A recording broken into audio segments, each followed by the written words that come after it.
Wow. It's new in here. Thus our series, All Things New, because each and every day is a new opportunity for us to experience something, to treasure, to relish something that God is bringing into our lives in the midst of all of the garbage that happens in this world, in the midst of all of the failures and trials, in the midst of all the sickness and death, in the midst of all of the anxiety that we face as people here on earth, in the midst of all of that, God's glory and His blessing is new, and He is pouring that out for us each and every day. If you've known me for any time at all, you know that I am definitely glasses half full kind of guy. Very rarely do I look at life as, well, that's just it.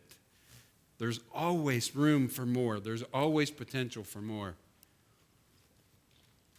We're going to be looking in the book of Lamentations, the 3rd chapter, in just a minute. But before we get there, of course, we got a new arrangement in here that's awesome, and I got more places to look now.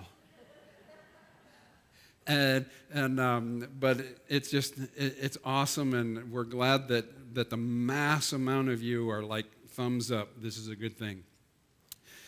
We are also, the announcement that I was going to give was about our new life group sessions that is coming. And that's starting the 2nd week of February. But next Sunday, and if you haven't got this message yet, you need to get it. We want you, we beg you, we expect you, if at all possible, to be a part of a life group in this church, because we believe, this is my personal belief, and I believe that it's it. If you are dependent only on Sunday morning to get your spiritual food, you're going to die. Sunday morning is not enough. Now, we love coming together. We love the energy. We love the worship this morning. I'm excited to be able to be up here and to be presenting, but we need more than just an hour or so on Sundays. We need life. We need family groups to come together. And so we're going to be doing a launch into Money Matters, which is a Dave Ramsey program. And it's just a short. So if you sign up for these small groups, it's only going to be like 4, maybe 5 weeks, depending on the group and how much you get through and how fast. So it's relatively short. But next Sunday, I'm excited about this. Next Sunday at 5 o'clock, which is an hour and a half before Super Bowl, for those of you who are wanting to watch, and I know the majority of us are just glad that the Patriots aren't in it this year. But next week, what we're going to do is we're going to get together at 5 o'clock, and we're going to do kind of a roundtable discussion where there's going to be multiple speakers for short periods of time talking about finances and what you can do in your life. One of our topics is, how do you eat healthy on a limited budget? And there are some others that run their own personal business and can give us some input if maybe we're thinking about doing that in our lives. I get to talk to you about some investing opportunities and a philosophy of investing that actually, because I believe this as your pastor, you do not need to be a slave to your money. You need not work for your money. You need to make money work for you. And there are some ways that can happen, and multiples. I'm going to talk to you about one way, but come out next week at 5 o'clock, and then when you're here, make sure you bring a snack or two with you, because we're going to stream the Super Bowl in here, and then we're just going to hang out for those of you who want to hang out and watch the Super Bowl and have a time of fellowship. So that's next week starting at 5. For everybody who's new to us, this is so exciting. We're in the process of transitioning how we welcome people. And, traditionally, and we've done this in the past, and we were actually looking at doing this of giving gift bags to every guest that comes and visits us for the first time. And that's an awesome thing, but it's always a struggle. What do you put in those? And we're finding that you can spend a lot of money putting a gift bag together for a guest that may get a mug with the Adamsville Road logo on it that they're going to either put in a drawer or up in the back of the cupboard or in their next yard sale. And so what do you give somebody that is a guest that's like, we want to know more about the mission, the ministry, the core values of who Adamsville Road Church of God is? And this is an outside suggestion that at the board level we fell in love with, and I ran it by the staff, and we worked on this. So all of our newers, when a new person comes for the first time, they're given a guest card, and we're not asking for like massive amounts of information because we don't want to stalk anybody. You know, well, maybe we do, but we won't. But in order for us to be able just to send you a little bit of a follow-up, we're asking for some basic information about your visit. But here's the amazing thing. On the back of your guest card, because we could spend a lot of money on gift bags that mean nothing really other than just putting some trinkets in there and some advertisers. On the back of the I'm new here card, we're missing one. There's going to be 5, but we have 5 local ministries that for every first-time adult that visits us, we're going to designate $5 to the charity of your choice. So on the back here, and these are exciting to me, we've got our local food pantry, which is not on here yet. We forgot to get that on there, but it will be on there soon. So we serve, and that's a growing ministry to our community. So the food pantry, we also have Ribbon of Hope on there, which is dealing with those families that are coping with cancer and bringing that level of spirituality and encouragement to them. The RETA, Reason Enough to Act, the Pregnancy Clinic, the Grief Share Recovery Program is a needed ministry in this community, and just looking at, those who really bite into that can donate to that. And then as a church, we're connected with Horizon International, which is a child sponsorship program where they're sponsoring per month, or we can sponsor once a year, or however, orphans in Africa. Most of them in these orphanages are HIV positive, but God is doing some amazing things in their lives and encouraging them. So we want you to know, as a first-time guest, we want more for you than just a trinket. We want you to help to buy into a worthy cause that is world-changing, that is changing the face not just of the world, but our own community as well. And you can be a valuable part of that. In Lamentations, the 3rd chapter, verses 19 through 25,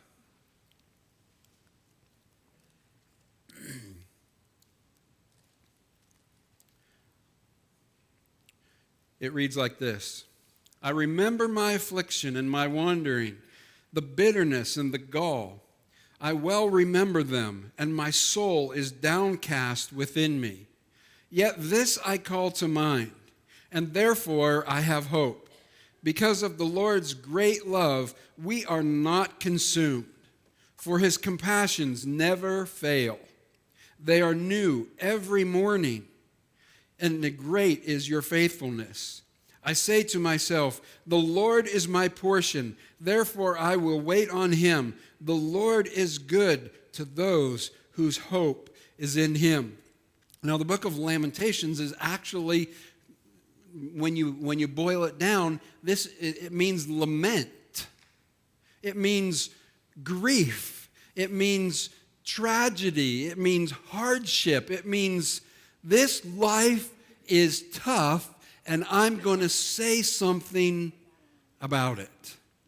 Do you know that most songs that have an impact on somebody's life, that when the song is being sung or played, there's just this emotional attachment that comes, and you're just like drawn to it, because not only does it apply to maybe some of the situations of your life, but you can tell that the author, the composer of that song, was consumed with something. Whether it was overwhelming joy or overwhelming sorrow or this need. There's a flood of songs in our worship world today that are overwhelmingly just begging for God's presence, begging for God to make himself real, begging for us to get beyond who we are and experience the purity of who he is without reservation. It's commonly understood that the prophet Jeremiah is the author of Lamentations, even though there's some that would disagree with that. But it follows suit right behind Jeremiah. And, most of us, we talk about the life of Job and the distress and the hardship and the pain that came into Job's life. But let me encourage you, if you've never read the book of Lamentations and you feel sorry for yourself, read that. It's just a little book. Read the book of Lamentations. It'll make your life look really, really good. Jeremiah poured out his heart in such a way that commentaries and even he was nicknamed the weeping prophet. Because when he began to talk about the laments in his life, the tragedies, the things that happened to him, listen, even if you go back just a little bit in the third chapter, you can read things like, he has made my skin and flesh grow old and broken my bones. He has besieged me and surrounded me with bitterness and hardships. He's made me dwell in darkness like those long dead. He has walled me so that I can't escape. He's weighed me down with chains. You get it? When you feel bad about your life, read Lamentations. Read what the author has to say. But we have hope in that. And it's not a mistake. Maybe for a lot of us, when we get around somebody that only complains about the hardships in their life, the very first thing that we want to do is get away from them. Because we've heard it all before, or we just know. And there are people, and I've not experienced this here. So, and honest truth, I've not experienced this here. But there have been people in my history, in ministry, that I never, in any greeting, in any salutation, asked them how they were doing. I just didn't want them to go there. And I didn't want to get trapped there. It's depressing. But the book of Lamentations is here as an encouragement to remind us that sometimes life stinks. And we don't know how to handle it. And we don't know what to do with it. And we're desperate and we're frustrated. One of the things that I love to do, and I love YouTube videos. And so I do. I'll be honest. I love watching YouTube videos. We live in a world where I normally watch them without any volume because I like the prank ones, the funny ones, the joke ones, because I don't want to hear any language. I just want to see the prank or whatever that might be.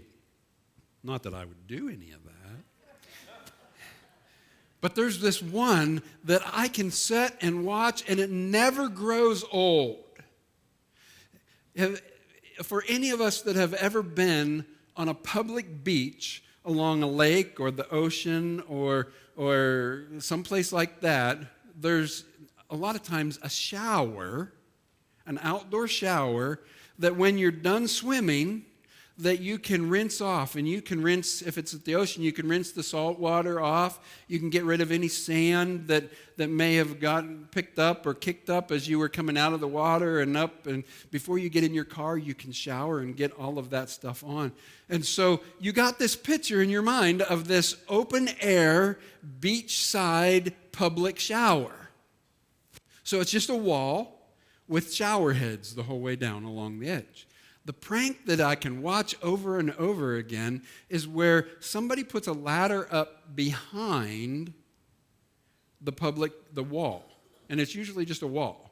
And so somebody can get up and look over the wall to the person that's taken their shower down below. Now, a lot of times people, they'll bring their shampoo and they'll wash their hair and make sure all the sand and all of that's out. And so what happens is they got somebody running a video camera as a spotter, and then they've got somebody up behind the wall on the ladder with a bottle of shampoo. And so the person will lather up and they'll start getting ready, and the spotter will go, okay, they got their head down. And when most of us, when we wash our hair, we don't have our eyes open, we close our eyes, and so they're leaning forward and they're washing their hair. And the person up top that has the extra bottle of shampoo, while they're trying to rinse the shampoo out of their hair, continues to add more shampoo to their hair. There's this one, it's awesome. There is this, it's like Muscle Beach. This guy is like a monster. Zero body fat and just muscle everywhere, like Lou Ferrigno, the Hulk. And for those of you who are old enough to know who that is.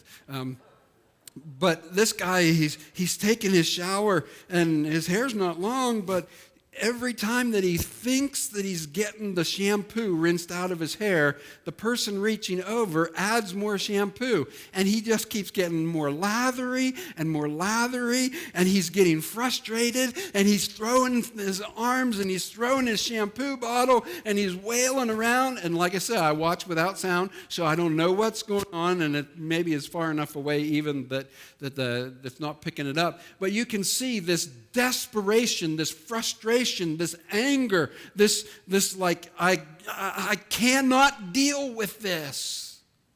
And eventually when he catches on, the poor little guy on the ladder gets chased, and then the camera goes off, so we don't really know if they were able to talk some sense into him, or if the guy that was doing the shampoo actually took a beating.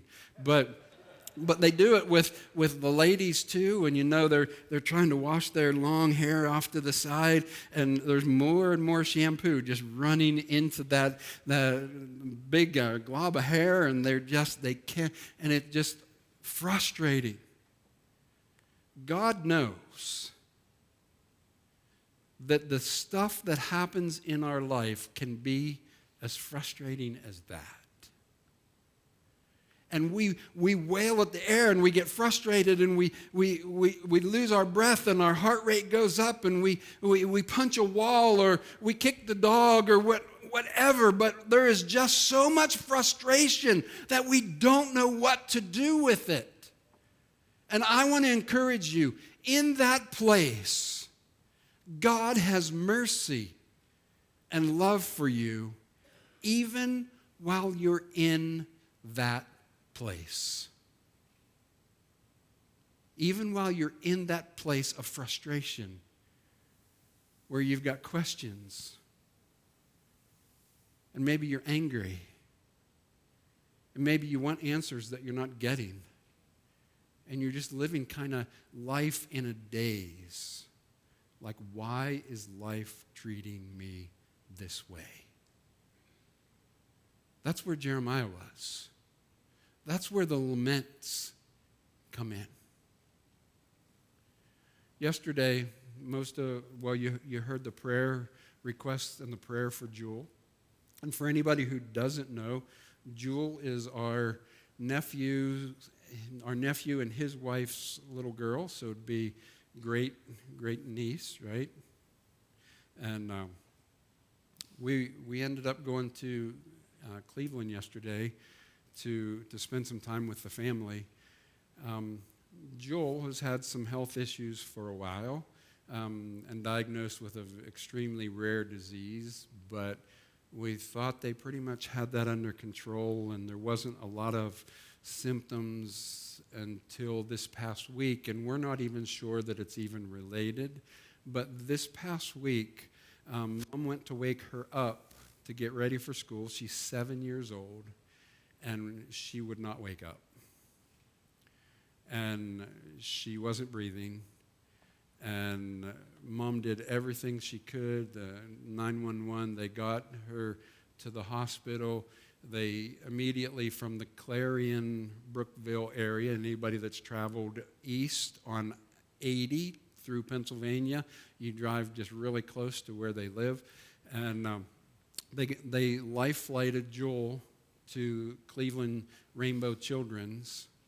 And they found that she had a mass growing at the base of her brain that had pinched off all of the spinal fluid, all of the nutrients and all of that was going to the brain. And so we're praying for a miracle. But last night, the doctors, after MRI and all of the scans and that, it was a couple-hour test, came back with this word to the family: the damage is extensive and not reversible. And we don't know what the neurologist will do, but we're going to do whatever we can just to keep her comfortable. But it sounds like the doctor's offering no hope. No hope of a quality life beyond this, whatever the situation is.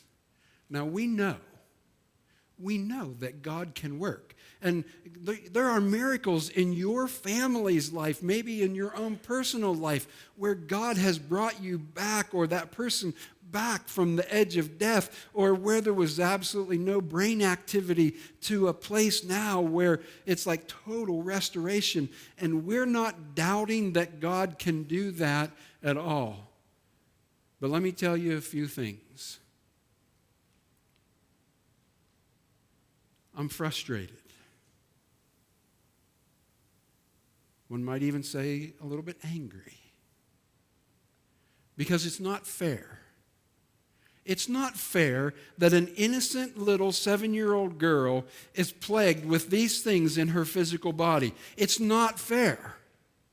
There are people that I can think of, and you could probably think of too, that have done things in their life that it should be them.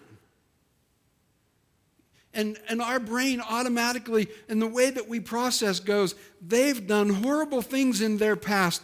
They would deserve that, not an innocent. And it's not fair. Our nephew, he's incredible. He is holding on to God and his faith, and he knows that he doesn't know the future. But this is what we were told. He says, no matter what happens, I would never trade my time as Jewel's dad. For somebody in that situation to be at that place, I don't know how he's doing it. If it was me, well, it is me. I've got questions that don't have answers. I've got this welling up in me like, God, what are you allowing to happen, and why are you allowing this to happen? I'm almost to that point. I demand to know. That's me personally.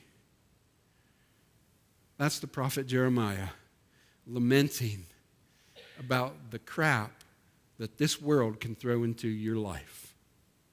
That's Jeremiah going, whoa, why is me? Or woe is me? And I have to be reminded of this. Because I was just bare and transparent with you. And let me remind you, in those moments where you feel just the way that I've described that I feel, God doesn't care if you're asking him questions.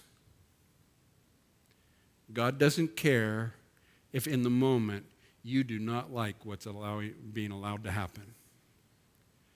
It's okay with God. It's all right. There's a song. and I was listening to it in the bath this morning, and the song went, and some of you'll know right away. But here's the one lyric that stood out to me. It's okay to not be okay. But somehow in the Christian faith, in our Christian world, we make it seem like if we're a Christian, we can't have issues. And we can't deal with the anger. And we can't hold on to confusion and want to know the deal. Like, what's going on? But it is okay. God is long-suffering. He is patient. He is loving. He's willing to walk with you through all of the issues of life. In this text, we find all of the issues. But then we find this one thing. Yet this, in verse 21, yet this I call to mind. And therefore, I have hope. You see, you can be angry and still have hope. You can be crushed and still have hope. You can be humiliated and still have hope. You can have a disease. You can have cancer. You can have heart issues. You can have all kinds of destructive things in your physical body that are bringing you down physically, and still have hope and still have the love of Christ in your life. And this is where we find this next portion. It says this, I have hope because of the Lord's great love, we are not consumed. For his compassions never fail. They're new every morning. Great is your faithfulness. I say to myself, the Lord is my portion. Therefore I will wait on him. The Lord is good to those whose hope is in him. Faith, my prayer, as always, is that everybody within the hearing of my voice, whether it be live in the house or whether it be online, my prayer is that you come to know Jesus Christ as your personal Savior. That Jesus has anointed you and you have come to that place where you have begun a faith journey and you are pursuing him in that life endeavor, whether it's been just a week or whether it's been 50 years, but in pursuit of Christ. But here's the deal, and I wrote this down so that I wouldn't mess it up. Our faith journey does not prevent tragedy, hardship, or pain. Some people say it does. It doesn't. As long as we're in this world, we're going to experience the heartache and the brokenness, the pain of a failing body, and ultimately unto death, unless God returns prior to that. Our faith doesn't prevent tragedy or pain. It does provide hope to get us through it. It does. Now, I've heard people say to me, your faith is a crutch. You use your faith as a crutch because you're not capable of dealing with it on your own. They don't know how true of a statement they've just made. As a matter of fact, I could take it one step farther. You know my brain is weird. You know I think differently than most. Here's what picture came into my mind when I thought about somebody saying to me, you use your faith journey as a crutch. Here's what came into my mind. Nope. It's a gurney that wheels me through. It's a gurney that wheels me through. It's not just a crutch. I'm fully dependent on my faith journey to get me through. I've said this before and I've heard it said to me, if God doesn't come through, I'm through. Our faith is not a crutch. It is our very support. It is our very foundation. It is the very basis for life, everlasting, life more abundant. That is what faith is. It's like that gurney. And as I thought about that gurney being wheeled through life, here's the thought. The gurney doesn't eliminate the hurt. Being airlifted to a hospital doesn't eliminate the hurt. Did you hear on the news this week about some people will just do anything? He rappelled down a cliff in the Grand Canyon, went off trail, rappelled down a cliff, wasn't able to make it back up. You'd think if you were going to rappel down, you'd know for sure whether you could climb back up or not. But he rappelled down the wall, couldn't make it back up, had to be airlifted off of the side of that rock face. The helicopter, the airlift, did not prevent him getting stuck down there, and it didn't prevent the fine that he is going to pay for being off trail in a posted space. The gurney does not prevent, it doesn't take away, it doesn't heal. The gurney is what carries us through to that place of healing. I love thinking about the church as a place of healing. I thought about Scripture saying going out 2 by 2, proclaiming the gospel of Jesus. I thought about taking that stretcher, that gurney out into our communities, two by 2, one on the front and one on the back, and picking up every soul that we could find that needs to know Jesus and wheeling them in here. But I want to even take it a step farther than that. Because we talk often that this building, this place is not the church. You are the church. So you go out and you pick them up and you love on them like Jesus loves, and you care for them as Jesus cares. You give unto them as Jesus gives. You pray over them. You bless them. You encourage them. And in that place, I said just a few minutes ago, my desire is that every single person within the hearing of my teaching, whether it be in person or online or reading, that they would come to know Jesus. Some pastors are ball hogs when it comes to people getting to know Christ. And so they're like, bring them to church.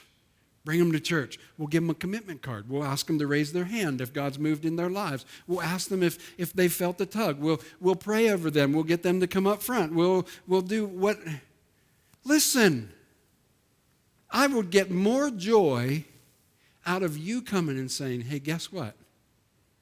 I was hanging out with somebody. We got into this spiritual conversation. They started talking about Jesus. I started talking about who he is to me and how he's affected my life and what he's doing in my life. That person decided they wanted to know Jesus. I got to pray with them. You know what, Don, we could celebrate that. We could rejoice instead of just twiddling our thumbs waiting for somebody to come forward on a Sunday morning. When the real mission is reaching those who are getting shampoo dumped in their hair. And they don't know what to do in life. And they're getting frustrated. And the more they stroke at it, and the more they swing at it, and the more they get in the water, and the longer they run it, the tougher it seems to be. And you know how life is. That person that God will lead us to needs somebody to say, take a step back and look up. Because you're on candid camera. We can be a healing presence. We can put you in the loop. And that loop is, even in the midst of pain, suffering, lament, God's presence is always, forever and ever, ours. As the worship team comes, as we prepare to close today, let me encourage you, ask the questions. Deal with whatever emotion you got to deal with. Pour it out before an amazing God who knows you. There's no sense hiding it. There's no sense trying to pretend that it's not there. We acknowledge it. And we understand that in this life we cannot do it on our own. We need what Jeremiah knew was his source of strength through all of the garbage of life. I know that you've heard that. I know that we've preached that. I know that you've seen it lived out in others. But it's time to own it. It's time to own our own pain, our own destructive past, our own failures, our own illnesses. It's time for us to own it and go, par for the course. I just read Lamentations. My life doesn't seem as bad as I thought it was. But in all of the dismay, I have this hope. In all of this disaster, I have this hope. In whatever happens to me, I have this hope. In whatever happens to you, I have this hope. In whatever unfair stuff happens to a 7-year-old girl, I have this hope. I don't have answers. I still got questions, but I have hope. That hope is yours today. After this closing song and this moment of meditation, the band is awesome. And they've got a song or so after our closing song. And if you would like to hang out and just hear another song or so from these guys, they're going to do that. But let's just take a prayerful moment before that and consider God's mercies, His love that is new and fresh and poured out for you and for me today. Would you stand? God is faithful. No matter what, He is faithful. There is no shadow of turning with Him. He does not change. Those compassions do not change at all. Remember that as we sing this song, remember that He is constant and He is faithful in all things.